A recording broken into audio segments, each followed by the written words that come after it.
25,000-এর বেশি শিক্ষক শিক্ষাকর্মীর চাকরির ভবিষ্যৎ কি, এ প্রশ্ন এই মুহূর্তে গুরুত্বপূর্ণ।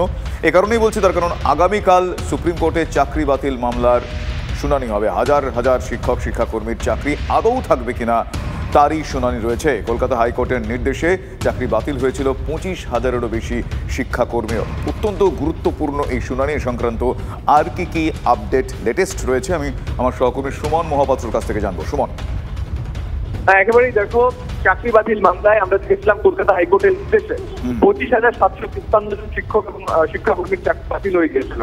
পরবর্তীকালে রাজ্য সরকারের এসএসসি তারা সুপ্রিম কোর্টে যায় এবং সুপ্রিম কোর্টের নির্দেশে কলকাতা হাইকোর্টের নির্দেশ তাদের স্থগিতাদেশ পড়ে। কিন্তু আদৌ কি এদের চাকরি থাকবে, বেশ কিছু অনিয়ম বেনিয়মের অভিযোগ উঠেছে, দুর্নীতির কথা প্রকাশ্যে এসছে।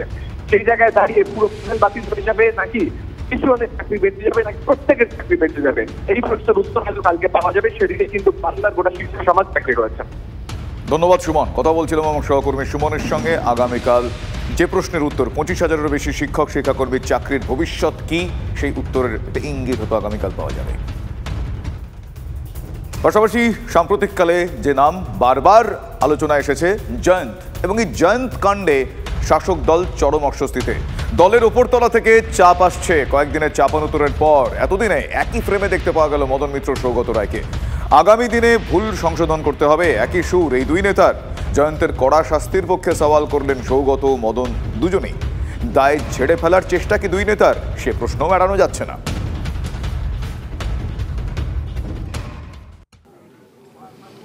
ভিজিলেন্স চালাতে হয় না। আমাদের কাছে যদি কমপ্লেন আসে যে অমুক লোক সমাজ বিরোধীদের সাথে মিশছে, পার্টির কর্মী, তার বিরুদ্ধে আমরা ব্যবস্থা করব। এতদিন সেই ব্যবস্থাটাকে নিতে কোথাও একটু খামতি ছিল বা খোঁজ পাননি? স্ল্যাকনেস ছিল, ভুল হয়েছে, খোঁজও পাইনি। এখন কর্মীরাও এমবোল্ডেন্ড হবে, তারা খবর দেবে। কর্মীরা খবর দেবেন, আর সেই খবরের মতো কর্মী চাই। তোমাদের একটা মেয়ে লাফিয়ে জয়ন্ত সিং এর বাড়ির ভিতর ঢুকে গিয়েছে। আপনি তো বলছেন এই খোঁজটা আপনার চাই, তাহলে টিভি নাইন আপনাকে সাহায্য করছে বলুন? না, টিভি নাইনে একটা মেয়ে লাফিয়েছিল পাঁচিলে, এটা দেখেছি আমি। শুধু মোদি ম্যাজিক এবং এজেন্সির ভরসায় থাকলে চলবে না, পরিশ্রম করতে হবে, বুথে বুথে সংগঠন করতে হবে, তবেই একমাত্র ভোটে জেতা সম্ভব। দলের মঞ্চ থেকে ঠিক এভাবেই বক্তব্য রাখলেন সুকান্ত মজুমদার। লোকসভা এবং উপনির্বাচনে হারের পর আত্মসমালোচনার সুর রাজ্য বিজেপি সভাপতির কণ্ঠে।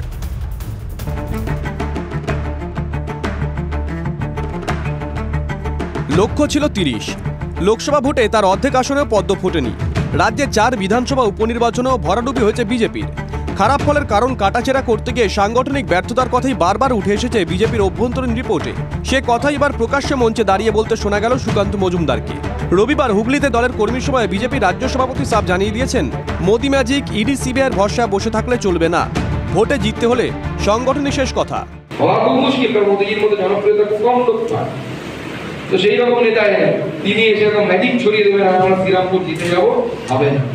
উপর থেকে দাদা সিবিআই কে বলুন একে অ্যারেস্ট করে দিতে, সঙ্গে সঙ্গে আমরা জিতে যাবো, হবে না। ওকে জেলে ঢুকিয়ে দিন, যারা জিতে যাবো, হবে না। অনুব্রত মণ্ডল জেলে ছিল না, আছে কিনা জেলে? বীরভূম জিতেছি আমরা। আপনি পরিশ্রম করে যদি সংগঠন তৈরি করতে পারেন তাহলে জিতবে, যদি পরিশ্রম করে তৈরি করতে না পারে যে যাকে ইচ্ছে অ্যারেস্ট করুন, কোনো প্রতিটি ভোটে বিজেপি নেতৃত্বকে বলতে শোনা যায়, কেন্দ্রীয় বাহিনী ছাড়া এ রাজ্যে ভোট হওয়া সম্ভব নয়। এদিন অবশ্য কেন্দ্রীয় বাহিনীকে বিরিয়ানির মশলার সঙ্গে তুলনা করেন সুকান্ত মজুমদার। আপনি বিরিয়ানি রান্না করতে বসেছেন, বিরিয়ানিতে আপনি বিভিন্ন মশলা দিচ্ছেন, তো মশলার উপর ভরসা করলে হবে না, আগে চালটা ভালো হতে হবে, আর মাংস বিরিয়ানি করলে মাংসটা ভালো হতে হবে, তবে বিরিয়ানিটা ভালো হবে। তো মূল বিষয় হচ্ছে আমাদের সংগঠন। সাথে কেন্দ্রীয় বাহিনী অমুক তমুক এগুলো থাকবে, যেগুলো দিতে হয় মশলাপাতি, বিরিয়ানির মশলা, অমুক মশলা, এলাচ, লবঙ্গ, যা যা দেওয়া। লক্ষ্য করলে দেখা যাবে 2021 সাল থেকেই একাধিক দুর্নীতির অভিযোগকে হাতিয়ার করে কথায় কথায় ইডি সিবিআই দিয়ে তদন্তের হুঁশিয়ারি দিয়ে এসেছেন বিজেপি নেতৃত্ব। এ বিষয়ে বেশি সরব হতে দেখা গেছিল শুভেন্দু অধিকারীকে।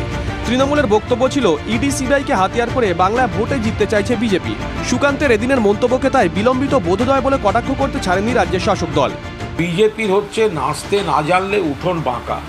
বিজেপির এই নেতাদের দিয়ে তো হবে না। চচ্চড়ির মেটেরিয়াল বিজেপির নেতারা, আপনি বিরিয়ানিটা রাঁধবেন কোথা থেকে? যারা বড় বড় কথা বলতেন, আজকে কেউ বলছেন কেন্দ্রীয় বাহিনী দিয়ে হবে না, কেউ বলছেন কেন্দ্রের নির্বাচন কমিশন দিয়ে হবে না, কেউ বলছেন সিবিআই ইডি দিয়ে হবে না। এসব বিলম্বিত বোধোদয়, এসব শোকসভার কথাবার্তা। এক্স স্যান্ডেলে শ্রীরামপুরের তৃণমূল সাংসদ কল্যাণ বন্দ্যোপাধ্যায় লিখেছেন, অন্তত সুকান্ত মজুমদার বুঝেছেন বাস্তব পরিস্থিতিটা। নরেন্দ্র মোদীর দাম্ভিকতার জন্য বিজেপি তার সংগঠন মজবুত করতে পারছে না। রাজনৈতিক মহলের অনেকের ব্যাখ্যা, প্রকারান্তরে শুভেন্দুর লাইন থেকে সরে এসে আত্মনির্ভরতার পাঠ দিতে চেয়েছেন সুকান্ত মজুমদার।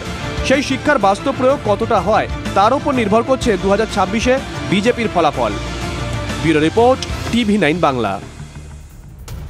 সবজির দাম আকাশ ছোঁয়া। মুখ্যমন্ত্রীর নির্দেশে বাজারে টাস্কফোর্স নামে আপনারা দেখেছেন, ডেডলাইন বেঁধে দেওয়ার পরেও সবজির দাম কমছে কোথায়?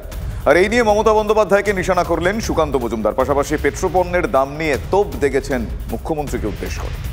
টাস্কফোর্স তো টাস্ক করছে না। টাস্কফোর্সের প্রথম কাজ হওয়া উচিত মুখ্যমন্ত্রীকে গিয়ে বলা যে গোটা দেশের অনেকগুলো রাজ্য পেট্রোপণ্যের দাম কমিয়েছে, তা আপনি পেট্রোপণ্যের দাম তো কমাননি, উল্টে 1 টাকা বাড়িয়ে দিয়েছেন, ট্যাক্স বসিয়েছেন, সেচ বসিয়েছেন। যদি আপনি ট্যাক্স বাড়ান, দাম কোথা থেকে কমবে? পটল উৎপন্ন হচ্ছে গ্রামে, কলকাতায় আসছে, আপনার এখানে আসছে, কিসে করে আসবে? জল দিয়ে চলবে নাকি গাড়ি? মুখ্যমন্ত্রীকে বলুন পেট্রোপণ্যের দাম কমাতে, এমনি কমে যাবে। অন্যদিকে তৃণমূল কংগ্রেস এবং শোভন চট্টোপাধ্যায় কি আবারও একই সরল রেখায় ফিরবে প্রশ্ন উঠছে। তার কারণ 21শে জুলাইয়ের মঞ্চে প্রত্যাবর্তন হবে দিদির স্নেহের কাননের এমন কানাঘুষো শোনা যাচ্ছে, তবে এখনও তাই কানাঘুষোর স্তরে। শোভনের তৃণমূলের সক্রিয় হওয়া নিয়ে অনেক যদি কিন্তু থেকেই যাচ্ছে। এরই মধ্যে আবার জয়প্রকাশ মজুমদারের মতো নেতা বলে বসলেন যে দলে আসতে চাইলে তো আবেদন করতে হয়, তারপর সবকিছু হবে। আর সেই শর্ত কি শোভন পূরণ করেছেন? নানা প্রশ্ন উঠছে। প্রাথমিক শর্ত হচ্ছে তার আবেদন, এবং সেই আবেদনের স্বীকৃতি হলে তবেই জয়েনিং। আর তারপরেও হচ্ছে কবে জয়েনিং, সেটা 21 না অন্য কোনো দিন, সেটাও আর একটা প্রশ্ন। আবার কি দিদির কাছে ফিরবেন কানন? 21শে জুলাইয়ের মঞ্চে হবে প্রত্যাবর্তন। জুলাইয়ের প্রথম সপ্তাহে গোলপার্কে শোভন চট্টোপাধ্যায়ের বাড়িতে কুণাল ঘোষের সাক্ষাৎ ঘিরে যখন রাজ্য রাজনীতিতে জল্পনা তীব্র, তখন ইঙ্গিতপূর্ণ মন্তব্য তৃণমূলের সহ সভাপতি জয়প্রকাশ মজুমদারের। শোভনের প্রত্যাবর্তন নিয়ে চর্চার মধ্যেই জয়প্রকাশ স্পষ্ট করে দিলেন তৃণমূলে ফিরতে চাওয়া একটি প্রক্রিয়া। কলকাতার প্রাক্তন মেয়র তেমন কিছু করছেন কিনা তা নিয়ে অন্ধকারে জয়প্রকাশ। এই পর্যায়গুলোর কোনোটার ইনিশিয়েশন যেটাকে বলা হয়, শুরুয়াত হয়েছে বলে আমার অন্তত জানা নেই। না, শোভনবাবু চলে আসতে প্রস্তুত, উনি বলছেন মমতা বন্দ্যোপাধ্যায় যদি চান। কিন্তু মমতা বন্দ্যোপাধ্যায় চাওয়ার আগে তো সবথেকে বড় কথা শোভনবাবু কী চান সেটা তো তাকে আক্ষরিকভাবে সেটাকে প্রতিষ্ঠা করতে হবে। কিন্তু শোভন তৃণমূলে ফিরতে চাইলেও স্ত্রী রত্না হোক বা দলের অন্য অংশ, শোভনকে নিয়ে আড়ষ্টতা কম নেই। উনি ছাড়াও আমরা অনেকগুলো ইলেকশন সামলেছি এবং কোনোটাতেই কিন্তু তৃণমূল কংগ্রেস হেরে যায়নি। তৃণমূল কংগ্রেস করতে যদি উনি নিজে একা আসেন তবে ওনার জীবনে রাজনীতিটা করা হবে। এটা নিয়ে আমি কোনো পার্সোনাল কেউ কারোর বাড়ি যেতেই পারে, এটা নিয়ে আমি কি বলবো, আমার কোনো ইনফরমেশন নেই, আমার কোনো উৎসাহ নেই। জানুয়ারির পর ফের জুলাইয়ে শোভন চট্টোপাধ্যায়ের বাড়িতে যান কুণাল ঘোষ। শোভনের তৃণমূলের ফেরা নিয়ে ইঙ্গিতপূর্ণ মন্তব্য করেন তিনিও। তিনি তার সঙ্গে আমাদের সর্বোচ্চ নেত্রী মমতা বন্দ্যোপাধ্যায়ের একটা ব্যক্তিগত দিদি ভাইয়ের সম্পর্ক। যাকে নিয়ে এত জল্পনা, সেই শোভন ইতিমধ্যেই কালীঘাটে দিদির কাছে গিয়ে ভাইফোঁটা দিয়ে এসেছেন। মমতা বন্দ্যোপাধ্যায়ের সঙ্গে দেখা করেছেন নবান্নে গিয়ে। কুণালের সঙ্গে সাক্ষাতের পর রাগঢাক না রেখে শোভন জানিয়ে দিয়েছিলেন মমতার ইচ্ছাকে দূরে ঠেলার ক্ষমতা তার নেই। দায়িত্ব দিতে চলেছে কিনা সেটা সামগ্রিকভাবে তৃণমূল কংগ্রেস দল আছে।